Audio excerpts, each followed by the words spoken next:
तो फिल्म की शुरुआत में हमें एक गैंगस्टर को दिखाया जाता है जिससे पूरा शहर डरता था। पर अब जैसे उसकी हुकूमत खत्म होने वाली थी क्योंकि शहर में एक और गैंग भी उभर आया था जो तेजी से अपनी दहशत फैला रहा था। बॉस को ये बात सुनकर इतना गुस्सा आया कि वो ये बात सुनाने वाले के मुंह में छुरी रखकर उसका मुंह ही एक तरफ से चीर देता है। इसी गैंगस्टर के घर के बाहर अब हम सकाटा को देखते हैं जो पाइप से टेरेस पर चढ़कर धड़ाधड़ इस गैंगस्टर के आदमियों के साथ फाइट करके उन्हें मारने लग गया। फिर उसने अधमरे बॉडीगार्ड को पकड़ा और सीढ़ियों से ऊपर चढ़ते हुए गार्ड्स पर गिरा दिया जिससे सबके सब ढेर हो गए। अब तक गैंगस्टर को भी हमला होने की खबर मिल चुकी थी। वो इस सिचुएशन से भागने के लिए जान बचाकर गाड़ी में आता है तो देखता है कि ड्राइवर पहले से ही मारा जा चुका था। उसने अब कमरे में आकर अपने ड्रॉ से गन निकाली जब तक सकाटा भी घर के अंदर आ गया। उसे रोकने के लिए इस गैंगस्टर का राइट हैंड उससे फाइट शुरू कर देता है और अपने सामने आने वाली हर चीज से स्काटा के ऊपर वार करते हुए उसे रोकने में कामयाब भी हो जाता है। अब उसने स्काटा का किस्सा ही खत्म करने के लिए एक नुकीली चीज भी उठा ली और स्काटा को नीचे गिरा लिया। इससे पहले कि वो स्काटा को स्टैप करता, स्काटा ने पास पड़ा एक चाकू उठाया और उसका हाथ ही काट डाला और फिर गया उसके बॉस के पीछे जो गन ताने खड़ा था। स्काटा के सामने आते ही उसने धड़ाधड़ गोलियों से उसे भून डाला। ये तो देखा ही नहीं कि गोलियां उसने हड़बड़ी में अपने ही आदमी पर चलाती थी जिसे सकाटा ने अपनी शील्ड बनाया था। और अब सकाटा उस पर हमला करने के लिए बढ़ता है और गोली चलाकर आदमी को मारकर पूरे गैंग का किस्सा ही तमाम कर देता है। गैंग का बचा अब एक बंदा पीछे से सकाटा के ऊपर हमला करने वाला था जिसके बारे में सकाटा नहीं जानता था। वो सकाटा को मारता इससे पहले ही पीछे से कोई उसके ऊपर ही गोली चला देता है। देखने को मिला कि ये फौजीटा था जिसके लिए स्काटा काम करता था। उसकी एक सिक्योरिटी एजेंसी थी और वो स्काटा को हायर करके ऐसे ही गैंग्स को खत्म करवाया करता था। लेकिन आज स्काटा रिटायरमेंट ले रहा था क्योंकि उसने फैसला कर लिया था कि वो अब अपना बचा हुआ टाइम अपनी फैमिली के साथ गुजारेगा। जबकि फौजीटा उसे कहता है अभी तुम्हें मिशंस करने की जरूरत है, लेकिन वो सुनता नहीं और अपने घर आ जाता है। घर आने पे देखा कि उसकी एक छोटी सी फैमिली थी लेकिन ये लोग खुश थे। उसकी बेटी और वाइफ। उनसे मिलने के बाद वो जब शॉवर लेने गया तो उसे बाहर से कुछ अजीबो गरीब आवाजें आई। बाहर आकर देखा तो एक पूरा गैंग उसकी बेटी और वाइफ को हॉस्टेज बनाकर बैठा था। इस पूरे गैंग ने मास्क लगाए हुए थे तो सकाटा इन्हें पहचान नहीं पाता।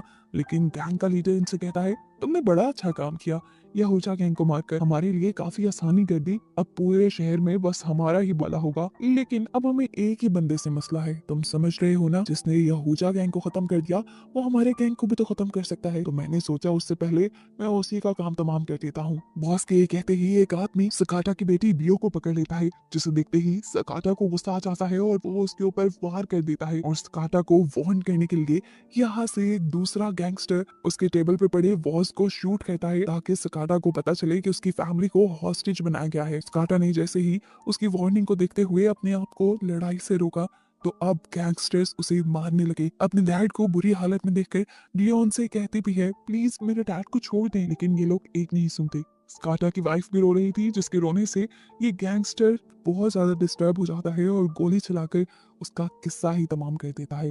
इससे पहले कि वो स्काटा की बेटी रियो को गोली मारता, स्काटा ने रियो से यहाँ से भाग जाने को कहा लेकिन गैंगस्टर ने उसकी बेटी के ऊपर भी गोली चलाकर उसे मार दिया और यहाँ स्काटा बिल्कुल टूट गया। इसके बाद इन्होंने स्काटा को भी गोली मारी और ये गैंग यहाँ से इस तरह निकल गया कि किसी को पता नहीं चला कि इस पूरी फैमिली को मारने वाला कोई गैंग है। मर्डर साइट पर जब पुलिस आई तो उनको ऐसा ही लगा कि किसी पागल आदमी ने अपनी फैमिली को मारकर फिर खुद सुसाइड कर ली और यही खबर टीवी में चला दी गई। वक्त गुजरता है और 12 साल बाद हमें शहर के मेयर सोनोहारा को दिखाया जाता है। एक प्रेस कॉन्फ्रेंस में वो बता रहा था कि किस तरह उसने शहर की डेवलपमेंट की, किस तरह उसने इस क्राइम से भरे हुए सिटी को एक प्रोग्रेसिव सिटी में बदल दिया। उसके ये बात सुनकर एक रिपोर्टर यहाँ आता है और उसे बताता है कि आप शायद गलत कह रहे हैं, पिछले 10 सालों में भी बहुत से लोग यहाँ पे गायब हुए। उस आदमी के गायब होने के बारे में क्या ख्याल है जो अपना रिजॉर्ट बना रहा था और उसके रिजॉर्ट की जगह पर आपका मॉल बन गया। फिर सोनोहारा ने कहा ये सारे रूमर्स हैं मुझे बदनाम करने के लिए।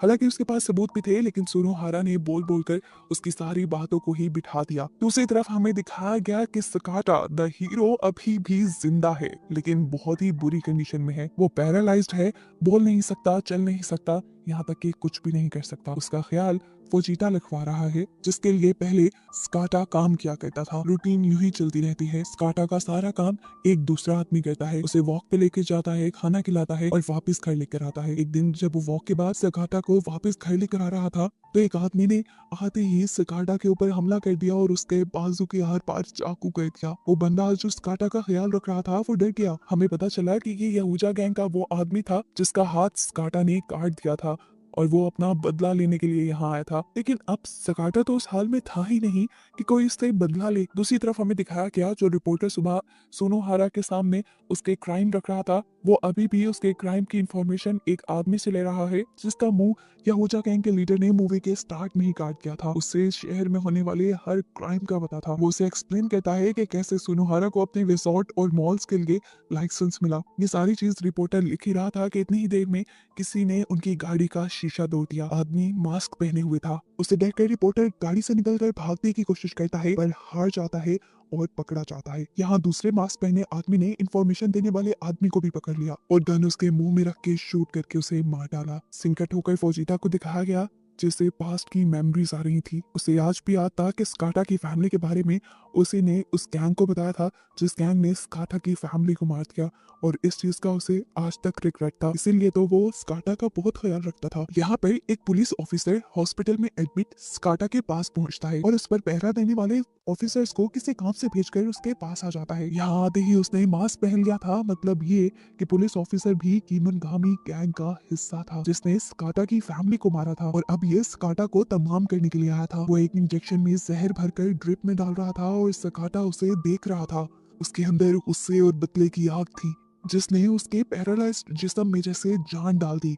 स्काटा ने अपनी ड्रिप उतारकर अपने आप को बेड से गिरा लिया, फिर इस आदमी को पीछे से पकड़ते हुए नीचे गिराया, लेकिन अभी वो ज्यादा ताकतवर नहीं था, इसीलिए गैंगस्टर के अगले वार से ही बेहोश हो गया। अब उतने में ही दूसरे ऑफिसर्स भी उसके पास आ गए, जिनमें से एक ने जब अपने सीनियर को मास्क पहने देखा तो सारी गेम वो समझ ही गया। अब वो उसका पोल ना खोल दे, मास्क वाला ऑफिसर उसके मुंह पर पिल्लो रखकर उसे शूट कर देता है। दूसरे ऑफिसर ने अपने सीनियर को कुछ नहीं कहा क्योंकि वो भी एक गैंग का हिस्सा था, पर अब डॉक्टर ये सब कुछ देख चुका था, इसीलिए दूसरा आदमी डॉक्टर को पकड़कर मार देता है। इस मार धाड़ में इन्होंने स्काटा के ऊपर तो ध्यान ही नहीं दिया, जिसे अब होश आ गया था। उसने मास्क पहने ऑफिसर को पीछे से पकड़ लिया। उसका दूसरा साथी उसे बचाने के लिए आया तो स्काटा ने उसे बेड के पीछे धकेल दिया, लेकिन मास्क ऑफिसर के हमले से ना बचा। स्काटा ने उससे अपने आप को बचाने के लिए उसे नीचे गिराया और उससे पहले कि मास्क ऑफिसर कोई बैक हमला करता, बेडशीट का फंदा बनाते हुए स्काटा ने उसके गले में डाल दिया और जोर से दबाते हुए उसे जान से मार दिया। तड़पता हुआ मास्क ऑफिसर अपने पाँव चला रहा था और उसके पाँव से धक्का लग गया उसके दूसरे ऑफिसर को, जो विंडो से गिरकर मारा गया। इतने में फोजिता भी स्काटा को देखने के लिए पहुंच गया था। इससे पहले कि वो ऊपर जाता, हैरान होकर उसने देखा कि स्काटा खुद चलते हुए उसके सामने आ रहा था। बाहर निकलते हुए उसने यहाँ से कुछ फूड भी उठाया और यहीं पर उसे अपनी फैमिली की सारी मेमोरीज भी याद आने लगी। इधर कीमनगामी गैंग के लीडर को ये खबर मिल चुकी थी कि स्काटा होश में आ चुका है। वो फोजिटा को स्काटा की डेड बॉडी लाने का मैसेज दे देता है और सीन कट होकर हमें दिखाया जाता है कि थोड़ी ही देर में एक डेड बॉडी उसके वेयर हाउस में आ चुकी थी, जहां पर बहुत सारी लड़कियां ड्रग्स पैक कर रही थी। लेकिन ये सब शायद नजर का धोखा था। डेड बॉडी यहाँ किसी और की थी, क्योंकि वेयर हाउस के बाहर स्काटा यहाँ के सभी गार्ड से लड़ता हुआ सीसीटीवी में दिखाई दिया। गेट पे बैठा वॉचमैन अब स्काटा की गाड़ी को शूट करता है तो अंदर बैठा उसकी गोली से स्काटा का केयर टेकर मारा जाता है, और फुजीटा जब बाहर निकलता है तो वो भी गोली से जख्मी हो गया था, लेकिन उसने हार नहीं मानी और सामने गोली मारने वाले को अपनी गन से गोली मारकर मार दिया।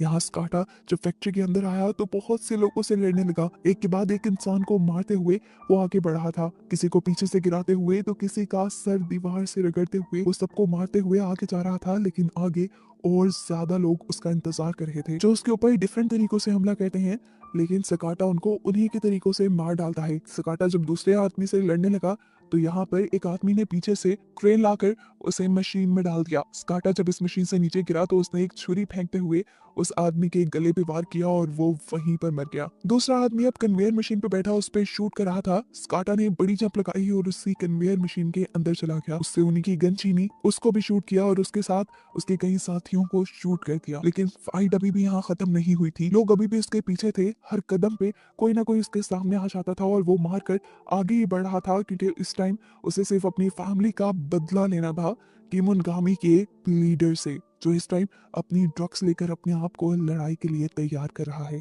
जब वो ऊपर पहुंचा तो उसने देखा कि लीडर पहले से ही दूर जा चुका था और उसने अपने फोन पे एक बटन दबाया और ये पूरी की पूरी बिल्डिंग जल गई जिसके अंदर स्काटा था। अब उस आदमी ने जिसने ये बिल्डिंग जलाई थी उसको लीडर का कॉल आया जो उसे मुबारक दे रहा था स्काटा को खत्म करने की। मतलब ये भी लीडर नहीं था, वो अभी अपनी कामयाबी की सेलिब्रेशन कर ही रहे थे, लेकिन सब कुछ खराब होता दिखाई दिया क्योंकि सामने से स्काटा अपने आप को ब्लैंकेट में लपेटे सही सलामत बाहर आ चुका था। उस आदमी की टांगे कांपने लगी और यहाँ फुजीटा पिटर गया। उसने स्काटा के सामने कन्फेस कर लिया कि उस दिन तुम्हारी फैमिली के बारे में मैंने ही उस गैंग को बताया था। मैं भी इस गिल्ट के साथ नहीं जी सकता, तुम मुझे भी मार दो। स्काटा ने भी बिल्कुल रहम नहीं किया और एक गोली मार के उसे मार दिया, जिसके बाद उसने गैंग के दूसरे आदमी को बंदी बना लिया। वो उससे उसके लीडर का पता पूछना चाहता था। वो उसके मोबाइल से उसके लीडर को कॉल करता है तो यहाँ सबसे बड़ा सच रिवील होता है कि इनका लीडर कोई और नहीं बल्कि सुनोहारा इस शहर का मेयर ही है, जो स्काटा को बताता है कि मैं अपने लीगल कामों से जितने भी कमाई करता हूँ मैं सारी शहर की प्रोग्रेस पे लगा देता हूँ। मुझे नहीं लगता मेरे गैंग को खत्म करना तुम्हारे लिए कोई अच्छा साबित होगा। कॉल बंद करके स्काटा इस गैंग के आदमी को जो उसके सामने था शूट करके मार देता है और सुबह होने पर दिखाया जाता है कि पुलिस उन सारे हमलों को रिपोर्ट कर रही थी जो रात में हुए थे। बताया जा रहा था ये सारे हमले स्काटा ने किए हैं, सभी लोगों को स्काटा ने मारा है और वो खुद एक बम धमाके में मारा गया। ये सारी खबर दूसरी तरफ रियो देख रही थी। यस, रियो यानी स्काटा की बेटी जो अभी तक जिंदा थी और उसे किमनगामी गैंग के ही एक आदमी ने पाला था। यहाँ इस आदमी को खबर मिलती है कि स्काटा अभी मरा नहीं है बल्कि वो छुपा हुआ है और किसी भी वक्त वो यहाँ पर आकर हमला कर सकता है। जबकि हम स्काटा को एक पुराने पुलिस ऑफिसर के पास देखते हैं जिसकी एक मर्तबा स्काटा ने जान बचाई थी और इसीलिए पुलिस ऑफिसर उसके लिए सारी खबरें लाकर दिया करता था। वो स्काटा को ये खुशखबरी देता है कि उसकी बेटी रियो उस दिन जिंदा बच गई थी क्योंकि किमनगामी गैंग के उस लीडर ने उसकी बेटी को शूट नहीं किया था बल्कि उसके टॉय को शूट किया था। स्काटा को वो बताता है मुझे लगता है कि तुम्हारी बेटी उन्होंने अपनी सिक्योरिटी एजेंसी के अंदर रखी होगी। ये सुनते ही स्काटा ने उस पुलिस ऑफिसर की ही गन उठाई और फौरन उस सिक्योरिटी एजेंसी के लिए निकल गया। वहां पे लोगों को मारते हुए वो इस उम्मीद से अंदर गया कि अंदर रियो होगी, लेकिन उसे नजर नहीं आई। रियो यहाँ सच में छुपी हुई थी उससे डर कर, क्योंकि अभी तो उसने रिपोर्ट में देखा था कि स्काटा एक बुरा आदमी है और वह सब लोगों को मार रहा है। असल में वो स्काटा के बारे में सब कुछ भूल चुकी थी। इससे पहले कि वो रियो को ढूंढ पाता, यहाँ पर रियो को पालने वाला इंसान आ जाता है जो आते ही स्काटा पर हमला कर चुका था। स्काटा भी पीछे मुड़कर उसे मारता है और रियो डर कर यहाँ से भागने लग जाती है। इन दोनों की तगड़ी लड़ाई होती है। वो गैंगस्टर स्काटा को गन से शूट करने की कोशिश करता है, लेकिन स्काटा उसकी गन का हमला दूसरी तरफ मोड़ देता है। तो वो आदमी अपने पास पड़ा एक बॉस स्काटा के सर पे मार के अपने आप को बचा लेता है और अब उसकी बेइज्जती करना शुरू करता है। जबकि आदमी बोला तो स्काटा को उसकी आवाज पहचान में आ गई कि वही आदमी था जिसने उसकी वाइफ को मारा।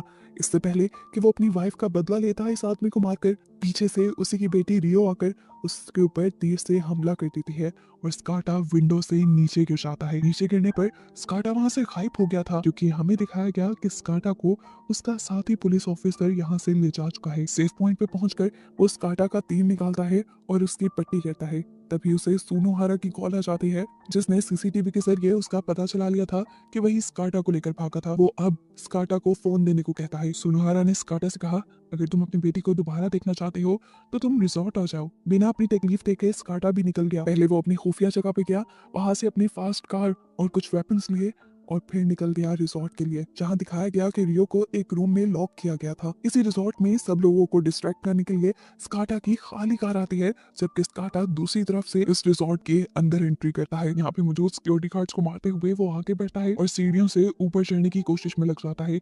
सीढ़ियों में जितने भी आदमी थे एक एक करके वो सबको अपनी गोलियों से बेरहमी से मारता जा रहा था। सभी को मारना आसान था, लेकिन जब आखिरी स्टेप पे वो पहुंचा तो यहाँ पर एक आदमी अपनी सॉर्ड से यानी अपनी तलवार से स्काटा को जख्मी कर देता है। अपने दर्द को साइड पर रखते हुए स्काटा ने पहले इस आदमी को मारा और फिर फाइनली वो ऊपर पहुंच ही गया।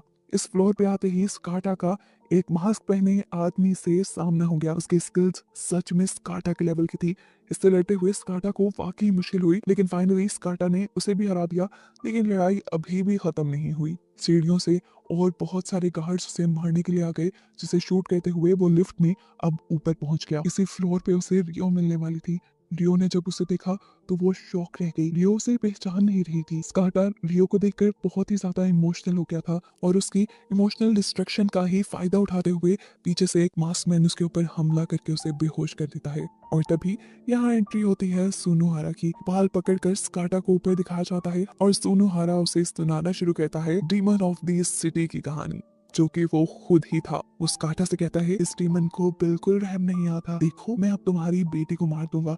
वो अब रियो की गर्दन पर अपनी तलवार रख चुका था जबकि स्काटा तड़प रहा था। ये सीन देखकर रियो को सारी चीजें याद आ जाती हैं कि किस तरह बचपन में भी उसके डैड उसे बचाने के लिए इन्हीं लोगों के सामने गिड़गिड़ा रहे थे और उस पर ऐसे ही गन तानी गई थी। वो अब अपने डैड को पहचान गई थी। इतनी देर में यहाँ टाकागोवा यानी वो पुलिस ऑफिसर जो हमेशा स्काटा की मदद कर रहा था वो भी पहुंच जाता है। यहाँ पर मौजूद कुछ लोगों को मारता है और स्काटा रियो की जान बचाने के लिए उसे यहाँ से भाग जाने को कहता है। स्काटा अब यहाँ पर मौजूद आखिरी मास्क मैन से लड़ रहा था। उसकी स्किल्स सच में बहुत ज्यादा थी, यहाँ तक कि स्काटा कई मर्तबा उससे हारने लगा लेकिन उसने हिम्मत नहीं हारी क्योंकि वो अपनी बेटी के साथ रहना चाहता था। आखिर में जब वो लड़ते हुए उस आदमी को हराने में कामयाब हुआ तो मास्क उतार कर देखा कि ये सोनोहारा का जुड़वा भाई था। और फ्लैशबैक में हमें दिखाया क्या कि सुनुहारा का ये भाई उससे बहुत प्यार करता था। वो उसके लिए कुछ भी करने को तैयार था, यहाँ तक कि किसी को मारने के लिए भी। सुनुहारा ने हमेशा अपने भाई का फायदा उठाया था, इसीलिए वो एक आलीशान जिंदगी जी रहा था जबकि उसका भाई उसके लिए एक नौकर की तरह की जिंदगी जी रहा था। अब क्योंकि सुनुहारा का भाई मर गया था तो सुनुहारा को ही लड़ना था। दोनों की ट्रेनिंग तो एक साथ ही की गई थी। सुनुहारा अब अपना मास्क पहन लेता है जबकि यहाँ से लियो यानी सकाटा की बेटी भी अपने डैड के लिए वापस यहाँ आ जाती है। इन दोनों के दरमियान में जबरदस्त तलवारबाजी दिखाई जाती है। स्काटा ये जीत भी सकता था लेकिन इतना जख्मी होने की वजह से उसकी ताकत कम थी, जिसकी वजह से सोनोहारा उस पर भारी पड़ गया और उसका हाथ काटने में कामयाब हो गया। बाजू कटने के बावजूद भी स्काटा ने हिम्मत नहीं हारी और एक और आखिरी मर्तबा उठा। उसने डेमन ऑफ द सिटी यानी सोनोहारा के ऊपर हमला किया जिससे उसका मास्क भी उतर गया और उसका सर भी जख्मी हो गया, जिसकी वजह से वहीं उसकी मौत हो गई। और ये सारी लड़ाई रियो ने अपनी आंखों से देखी। वो अपने डैड के कटे हुए हाथ को परेशानी से देख रही थी। इससे पहले कि वो अपने डैड के पास जाती, यहाँ पर वो इंसान आ जाता है जिसने रियो को पाला था। रियो उसे देखना भी नहीं चाह रही थी।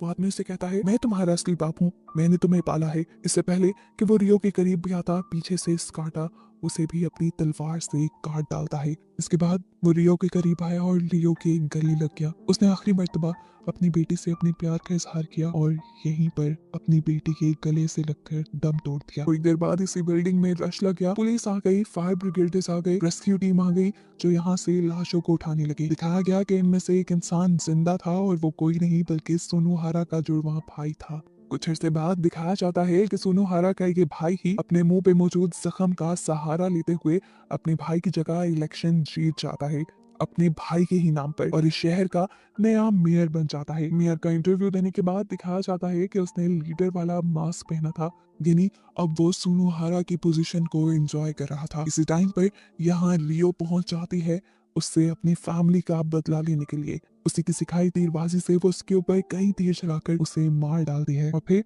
अपनी डैड की कार लिए यहाँ से निकल जाती है। उसकी कार में उसकी फैमिली फोटो थी जो जाहिर कर रही थी कि उसे आज भी अपनी फैमिली से बहुत प्यार था। और बस यही दिखाते हुए ये कहानी यहाँ खत्म हो जाती है।